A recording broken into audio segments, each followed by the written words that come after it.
Zero return দাখিল করলে 5 বছরের জেল। বিস্তারিত আসছি।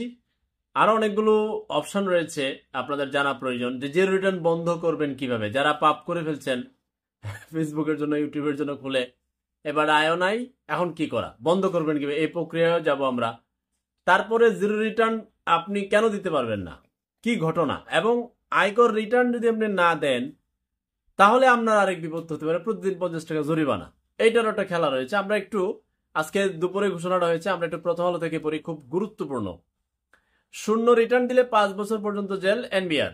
করদাতার শূন্য রিটার্ন জমা দিলে তা আইনত দণ্ডনীয় অপরাধ। এজন্য করদাতার 5 বছর পর্যন্ত কারাদণ্ড দেওয়ার বিধান আছে। সর্বনাশ করে ফেলাইছে। আমাকে এক ভদ্রলোক বলছিল, আচ্ছা আমি তো ব্যবসা বাণিজ্য করি, আচ্ছা করো দেই, কিন্তু আমার দোকানে যখন একটা অন্যান্য দুজন মালদার পার্টি আইসা তারা বলছে হ্যাঁ তো টাকা দিতে হবে, পরে সে আইনের সহায়তা চাইল, দোকানে নষ্ট করে ফেলাইছে ওয়ানো মালচা। তো সে বললো আমি যে কোর্ট দিলাম, তাহলে সরকার তো আমাকে সেবা দেয় না, আইনি সহযোগিতা দেয় না ফ্রিতে, এবং আমি সেই সেবাটা পাই না। বিদেশি ধরেন কর দেয়, তারা কিন্তু সেবাটা পায়। বাংলাদেশে আপনি কর দিবেন কিন্তু আপনার ব্যবসা বাণিজ্য জীবনের নিরাপত্তা পাবেন না। তাহলে সে খুব রাগী ব্যাপারে। আজ রোববার এক সংবাদ বিজ্ঞপ্তিতে একথা জানিয়েছে জাতীয় রাজস্ব বোর্ড এনবিআর। 1 জুলাই থেকে 30 নভেম্বর পর্যন্ত ব্যক্তি শ্রেণীর করদাতার বার্ষিক আয়কর বিবরণী বা রিটার্ন জমা দেন, সেখানে সারা বছরের আয় ব্যয়ের তথ্য দিতে হয়। এটা কথা মাঝখানে বলে রাখি, 3,50,000 টাকা এক বছরে যদি আপনার তার চাইতে বেশি আয় হয়, 3,50,000 থেকে বেশি আয় হয়, তাহলে আপনাকে কর দিতেই হবে। মনে রাখেন, এক বছরে। আরো আছে একটু বিধিবিধান, এমনি বয়স 65, মানে গড়ে সাধারণভাবে 3,50,000 টাকার বেশি যদি আপনার আয় হয় তাহলে আপনাকে কর দিতে হবে, আর নিচে হলে আপনাকে দিতে হবে না, তবে আয়কর রিটার্ন দাখিল করতে হবে যেমনি হোক। এবার জিরো রিটার্ন করলে আরেক বিপদ। সংবাদ বিজ্ঞপ্তিতে এনবিআর বলেছে, করদাতার প্রকৃত আয়, ব্যয়, সম্পদ ও দায় প্রদর্শন না করে এর কোনো একটি শূন্য অথবা সবকটি তথ্য শূন্য হিসেবে প্রদর্শন করা সম্পূর্ণ বেআইনি এবং এটি একটি ফৌজদারি অপরাধ। আমি এর মধ্যে একজন কর্মকর্তাকে ফোন দিয়েছিলাম, বললাম যে মানুষ তাহলে কি ভুল করতেছে, কেন এই আইন করা হলো? বলছে যে সবাই তার আয়ও জিরো, ব্যয়ও জিরো, সব জিরো জিরো জিরো মেরা সব জিরো রিটার্ন মেরে দিতেছে।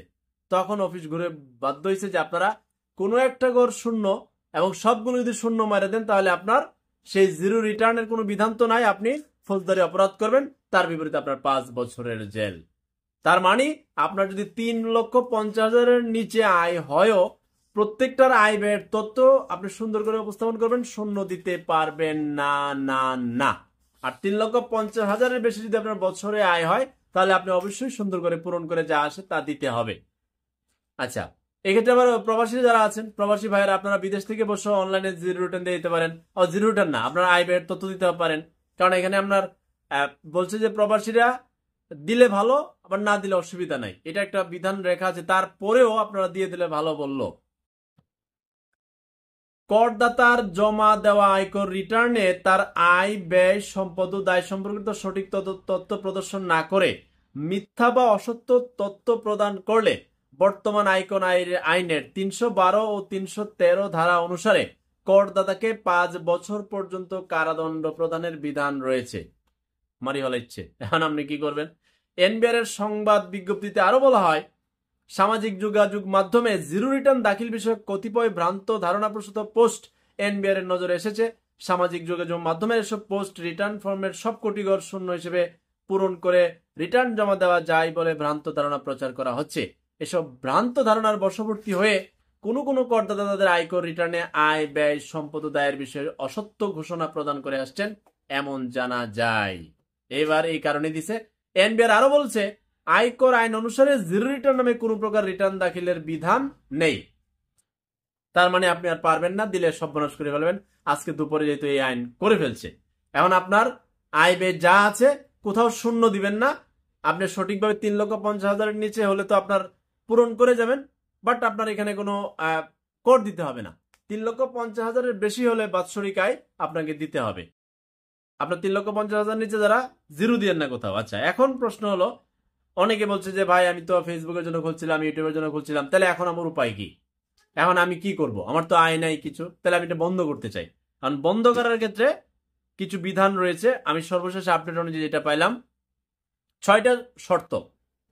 যে করদাতার কর রিটার্ন দাখিলের কোনো বাধ্যবাধকতা নেই, মৃত্যু, অবসায়ন, অবলুপ্তি বা অনুরূপ কোনো কারণে করদাতা অস্তিত্বহীন হয়ে গেলে তাহলে বন্ধ করতে পারবেন। করদাতা স্থায়ীভাবে বাংলাদেশ ত্যাগ করলে এবং বাংলাদেশে তার আয় করার মতো কোনো কর্মকাণ্ডের সঙ্গে জড়িত না থাকলে আপনি বন্ধ করতে পারবেন। ডুপ্লিকেট বা একাধিক নিবন্ধন অথবা ভুল তথ্য সম্বলিত নিবন্ধন পেলে, কোনো কারণে আইনি মর্যাদা পরিবর্তন হলে, অন্য কোনো আইনানুগ কারণে টিন নিবন্ধন বাতিলের প্রয়োজন হলে, এই 6টা শর্তের মধ্যে যদি আপনি পড়েন তাহলে বন্ধ করতে পারবেন।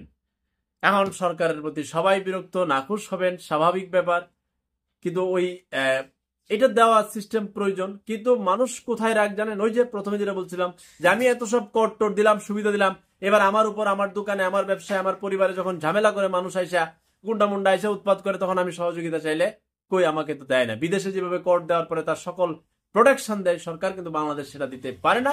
তাহলে মানুষ রাগে কয় তাহলে আমি কর দিতাম কেন? কিছু করার নাই, দিতে হবে।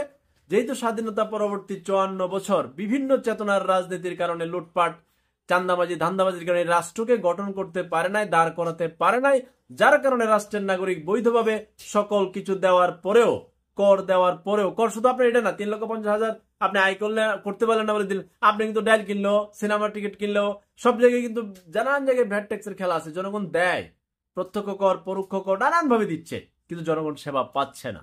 পাল্টা সরকারের পক্ষ থেকে সেবা পায় না, এই জন্য বিরক্ত। যাই হোক, তারপরও এনবিআর ঘোষণা দিয়ে দিচ্ছেন কি করবেন, 5 বছরের জেল। এখন আপনি শূন্য কোথাও লিখবেন না, একটা ঘরেও না, আপনার সুন্দর করে যা আয় ব্যয় আছে সেটা সংখ্যায় লিখবেন। আল্লাহ হাফেজ।